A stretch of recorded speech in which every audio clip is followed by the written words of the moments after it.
Typically, the process is that when a company expresses an interest in acquiring your business, the first thing they will do is sign a non-disclosure agreement. And basically, the non-disclosure agreement says we will not let anybody else know that your company is for sale, because obviously that has an impact on the local market. And we will not disclose any of the information that you disclose to us. And sometimes those NDAs have a paragraph in there that basically says they're not going to use the information in an adversarial way to compete with you. Mm-hmm.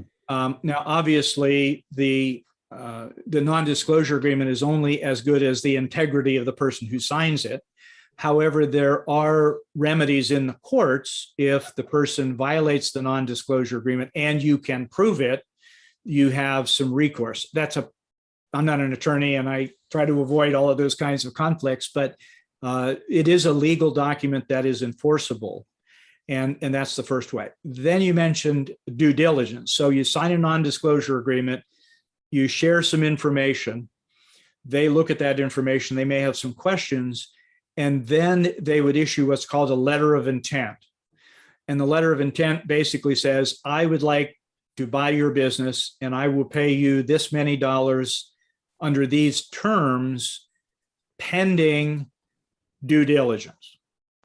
And we reserve the right to adjust the offer or withdraw the offer once we're doing our due diligence. And they sign that, you sign that, and you say, okay, and now they're going to dig deeply into not just your finances, but your policies, your procedures, your systems, your licensure, any contracts you have, any leases that you have.